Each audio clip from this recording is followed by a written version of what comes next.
Nos vamos a ir a Brasil, donde, bueno, ustedes saben ya, cayó el techo del estadio que estaban construyendo, nada menos que para el partido inaugural del Mundial del año que viene en Brasil. Darío Piñotti, periodista de ANSA, la Agencia Internacional de Noticias allí en Brasil. ¿Cómo andas, Darío? Buen día.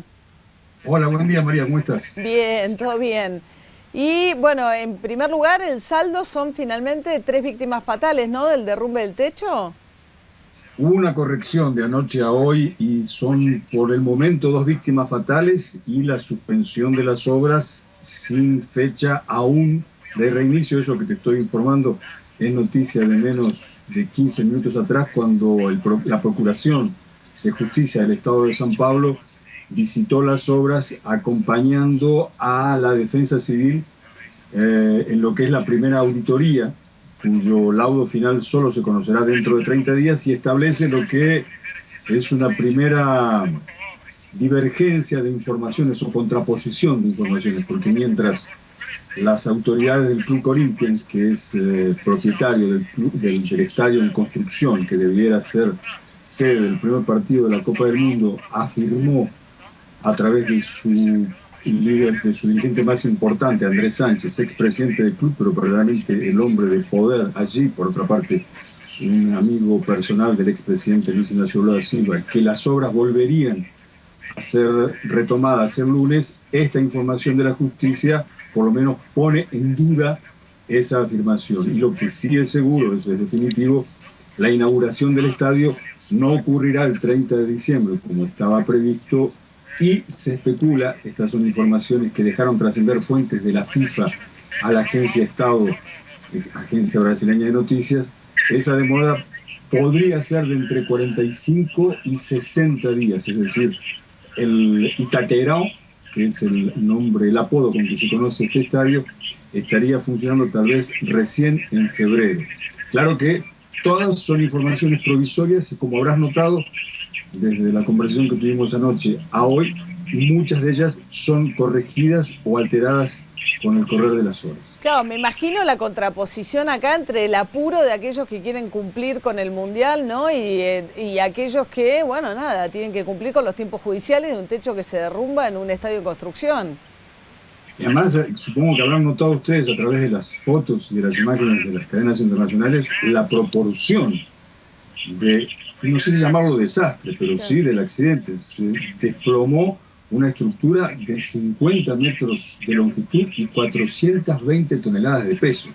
Es decir, casi el 30% del estadio, que estaba prácticamente concluido, quedó anegado, quedó bajo este inmenso mamotreto metálico, sin contar que el retiro de eso, hasta que no ocurra, es decir, hasta que no se quite la estructura caída, que en realidad era la cobertura de una de las tribunas, el semitecho de una de las tribunas, no se sabe lo que quedó abajo. Es decir, hasta el momento es una incógnita cuánto de lo que había sido construido se destruyó, no solamente la cobertura. Y como vos decís, detrás de las informaciones oficiales y de los gestos, te adelanto que además hoy habría una reunión entre representantes del gobierno, representantes de la Confederación Brasileña de Fútbol y representantes de la FIFA para ver cómo se desata este embrollo. Están las pujas por si finalmente será el Itaquerão, el estadio de São Paulo, cuya construcción ya fue origen de intensas polémicas, inclusive de intereses políticos partidarios contrapuestos, o se elegirá otro estadio. De momento, la declaración oficial, la información, el comunicado oficial de la FIFA, que también suele emitir pareceres que cambian con el correr de las horas, es que el estadio Itaquerão, el estadio del club más popular de San Pablo y el segundo más popular de Brasil, Corinthians, será sede el 12 de junio del primer juego de la Copa del Mundo del año próximo. Y a todo esto se viene el sorteo, y el sorteo se va a dar con el estadio en veremos, ¿no? Nada menos para Brasil tiene que ver también, ¿no?, con una imagen de un país que quizás no está listo del todo para la Copa.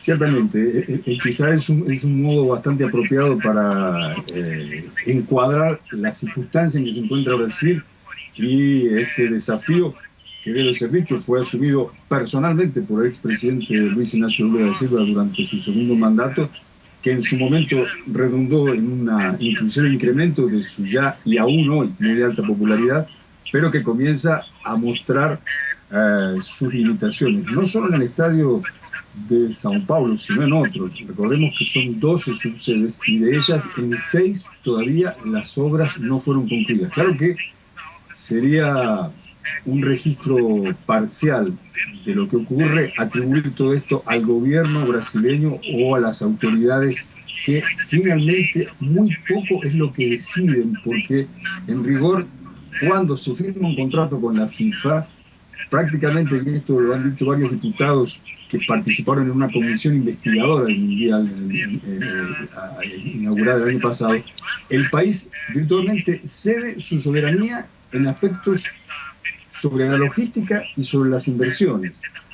La construcción propia del estadio en cuestión, del que sufrió este derrumbe, fue prácticamente una imposición de la FIFA, porque te recuerdo, María, que Brasil, el país probablemente donde la afición, la adhesión popular al fútbol tal vez no tenga parangón en otro lugar del mundo. Los fútbol, argentinos podrían discutir eso, pero te lo tomamos. Podrían discutir, bueno, como argentino también lo discuto, es cierto. Inclusive aquí hay cierta admiración por el fervor de las hinchadas argentinas, pero escapándole a ese debate casi antropológico, te diría, San Pablo cuenta con 3 grandes estadios: el Morumbi, el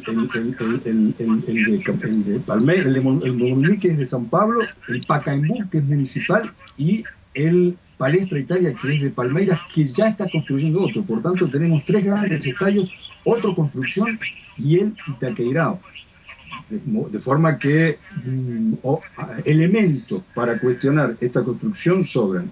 Y para responder una parte que restaba de tu pregunta, claro que este tema probablemente, si no eclipsará, será un asunto saliente el próximo 6 de diciembre, cuando sean sorteadas las llaves del Mundial, y junto a la foto de la paradisíaca playa de Sawipi, en el estado de Bahía, en el estado nordestino de Bahía, tal vez el de las playas más lindas de Brasil, se contrapondrán las de las ruinas del estadio Itaqueirão en São Paulo. El célebre Maracaná se reserva para la final, ¿no? En Río de Janeiro. ¿Ese está listo, terminado? El Maracaná está listo, terminado, peinado y afeitado, tanto como que anoche se disputó allí la final de la Copa de Brasil.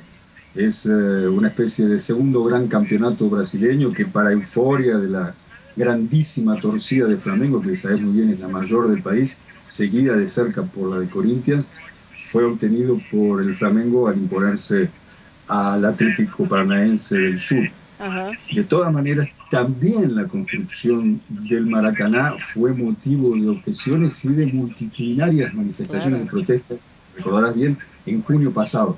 Cierto es que los cientos de miles de brasileños que salieron a las calles meses atrás no lo hicieron solamente para cuestionar los excesivos y no muy transparentes gastos que insumió la Copa del Mundo.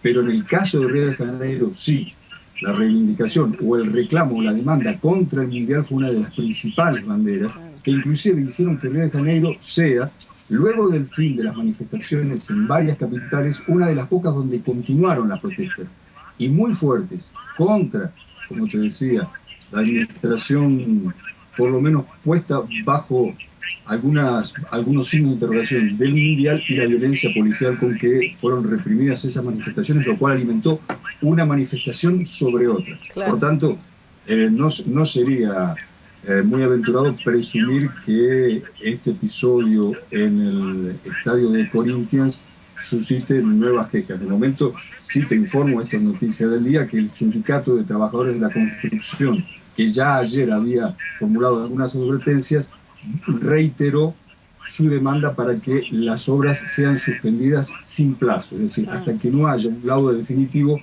no se retome la construcción, lo cual, como imaginarás, va de bruces contra los intereses de la FIFA, contra los intereses del gobierno y contra los de la muy poderosa empresa constructora Odebrecht, que es la que es responsable del estadio que cayó, de la obra.